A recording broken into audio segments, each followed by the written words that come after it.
You're overreacting, Bombers. It's fine. Just go up on stage. I know. This should be like one of the few things that isn't hard for me to do, but it's been a while, and I don't know what to do, and I don't really know how to talk about anything. It's been a while. That should be even more motivation to say something. Well, yeah, that motivation, that's been the problem lately. It's just I haven't felt the urge to say anything. Well, I mean, it's not that hard. I mean, do you have anything prepared? I mean, yeah, I have a script. Like, I have shit written down, but that doesn't change the fact that my gaps between videos are now months. It used to be weeks. Yeah. It used to be only like 1 week or 2 weeks. No, I remember. Yeah, I don't know. Maybe I should just fucking do it. bite the bullet and go up on stage. Yeah, I mean, like, that's my advice to you. I don't see why you wouldn't. Yeah.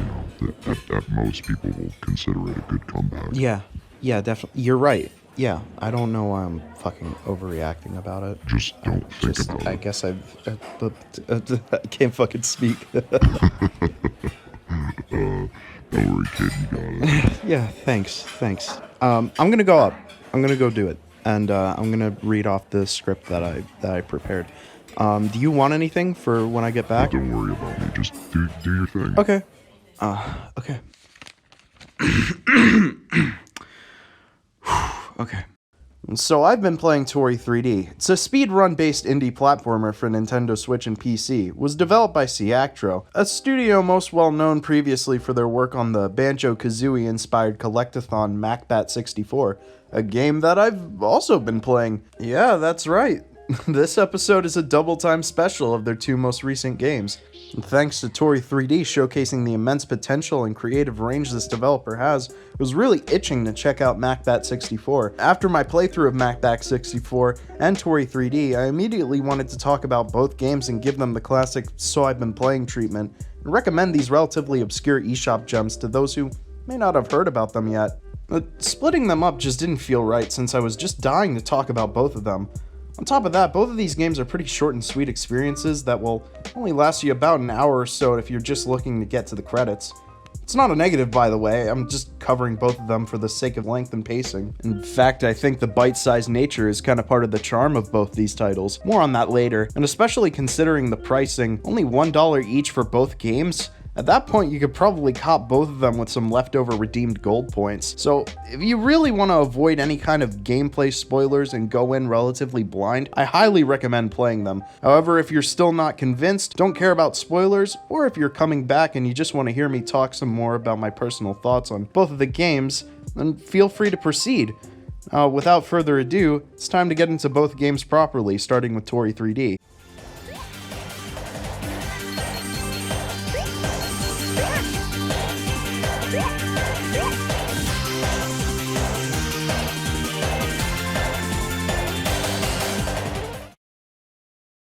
In Toree 3D, you play as Toree, a cute little duck just trying to enjoy some ice cream, when suddenly, if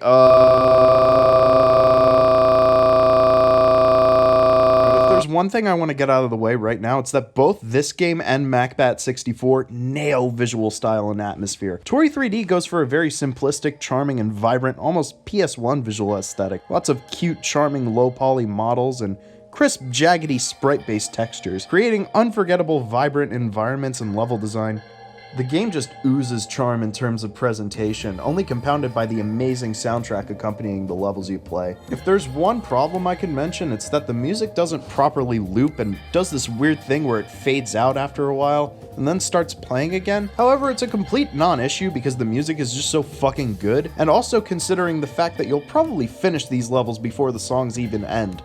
Unless you're trying to collect all of the stars. Oh wait, yeah, that's right. I should probably get into talking about the actual fucking game. Toree 3D is a speed-based linear 3D platformer with 9 levels to run and jump through. Each level contains a certain amount of stars to collect and a ranked speed run. Toree can run by holding Y or the right trigger, jump with the B button, double jump in midair, and well, that's about it. It's a very simple framework to get comfortable with, and Toree controls just about as smoothly as you want a character in this game to be. Don't let that fool you though, getting A ranks in this game is legitimately challenging and can be an absolute fucking nightmare at times. I kid you not when I say the difference between getting an A rank or a B rank can come down to literal seconds. I really like it when games do this though. Turns a potentially simple and short game into one with a genuine skill ceiling to reach, encouraging the players to take the game to its limits, finding all the corners you can cut and skips you can pull off. This is where the fun in Toree 3D begins. However, as a standard platformer, the game might underwhelm you. If you just play Toree 3D front to back, you'll be left with a solid but ultimately short, awkward experience that kind of just abruptly ends. There's no final boss, meaning all those creepy moments sprinkled throughout the game feel kind of like a setup for a payoff that doesn't really come. I mean, there is this weird alternate world stage combining all of the level themes into one jumbled mess of impossible space, and it's a great level, one of my favorites in the game actually, but it's just not as atmospheric as I'd like it to be because of the music choice. An actual final boss against the glitch monster would go a long way to make this game feel a little more complete. As it is though, I think Toree 3D is worth your money, especially if you plan on 100% completing it. Solid platformer.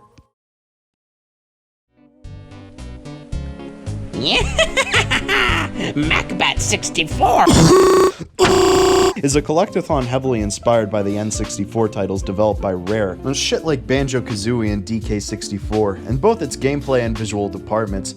Just like Toree 3D, Macbat 64 knocks it out of the park with its presentation. This genuinely looks and feels like a long-lost N64 game that Rare would have produced. Everything from the textures, the environments, the level geometry, the character models, and even the fucking soundtrack perfectly captures that magical Rare visual style. I don't know whose cock they would need to suck in order to get those assets, but I wouldn't be surprised if some of these assets were straight ripped from Banjo or DK64. All of the characters have really great memorable designs too. Macbat himself is a character I could totally envision right next to any Banjo-Kazooie character. The level themes are exceptionally amazing as well. Sure, you have your standard themes like a tropical beach or a jungle, but then you get these incredible and unforgettable locales like Tubular City, Beginner's Bar, and Tolsmar's Forest. If I had to nitpick, I'd say the writing could use a little work. Okay, first of all, the story is incredible and is the exact kind of random, out of left field scenario I'd expect from a game like this.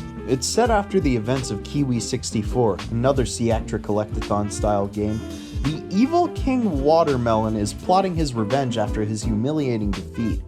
So he hijacks the Water Factory, a place where all the world's water is produced, in his attempt for world domination. So it's up to Macbat and his friend he met 2 minutes ago at a bar to sail across the seas to find all the keys they need to break into the Water Factory, fix the production, and finally put an end to King Watermelon. It's a great premise that lands perfectly in that realm of self-parody and 3D platformer absurdity. The problem lies with the dialogue itself. Sometimes it hits it right on the mark with dialogue that reads like something directly from the pen of Greg Mayles and George Andreas. Other times, though, can come off more gex than Banjo-Kazooie. There's a bit too much of a reliance on the "wow, we're in a video game" fourth wall jokes and out-of-place pop culture references.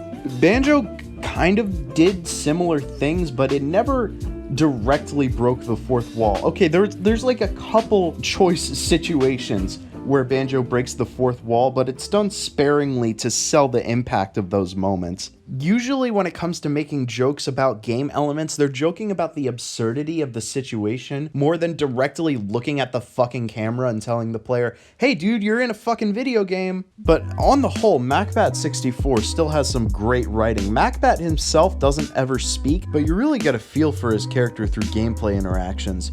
He's a guy who likes going out of his way to help other people. Unlike contemporary collectathons where you complete challenges and collect X amount of Y, the whole game is more so about doing fetch quests and trade games with memorable NPCs, with a bunch of cute minigames and set pieces tying the whole thing together. The variety in Macbat 64 is just bonkers. One moment you'll be playing arcade games in an 80s vaporwave themed city to collect batteries for a knockoff DeLorean. The next you'll be racing in a Mario Kart inspired minigame or exploring an entire 2D world inspired by Kirby 64. It's a game you really won't get bored of, especially during your first playthrough, and a game I can tell this team had a genuinely fun time making.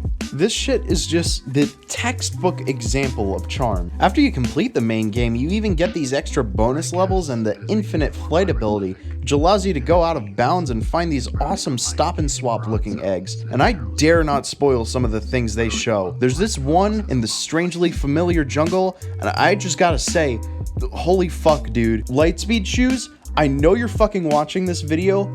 Go to that one, film your reaction, and send it to me. There's even a way to unlock the prequel to Macbat 64 inside this game and play it for yourself.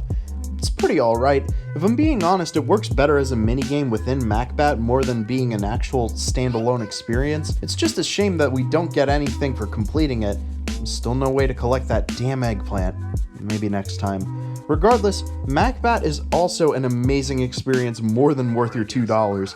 And I heavily recommend picking up both Toree 3D and Macbat 64. It'll give you an amazing afternoon, and when you're done, definitely keep your eye on this team, because I, for one, can't wait for their next project.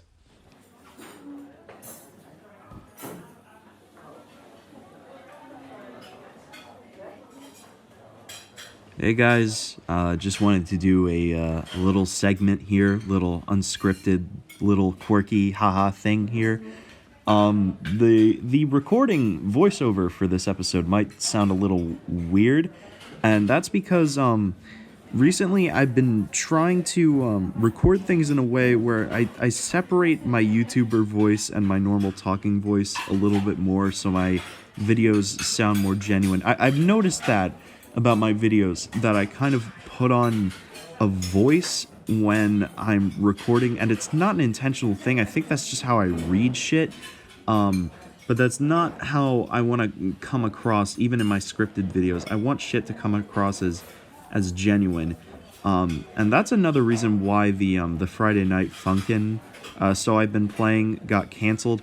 If you didn't hear about that because you don't follow me on Instagram and Twitter, I did a poll where it was like, okay, select whatever the next So I've Been Playing is on, and I gave them an option between like Friday Night Funkin' and whatever other fucking game. I think it was Postal 2 or some shit, and everybody picked Friday Night Funkin' because, you know, popular, funny internet game, animation, whatever. Like all the fucking cartoonists on the internet, you know, looked at that shit and they were like, ooh, I want to see it. And I wrote a script. I have a script done for it. Like the entire script is finished, and I recorded it. And I just felt like shit recording the thing because I have no interest in talking about a game that's already in like mainstream circulation. And I made a tweet about this, but I figured I should say it in a video. I have no interest in saying shit that everybody else has said before. It's the reason why I do retrospectives on series like Sonic and Tony Hawk, where there's shit to talk about, and there's actual like differing opinions between, you know, like what kind of games people like from those series and what kind of games people don't like from those series. I find that a lot more interesting than like tackling what's ever topical at the time and just like putting on the, oh, this is Wacky Will, I'm gonna talk about Mario 4. Like I never wanted to be that kind of YouTuber, and I don't plan on being that kind of YouTuber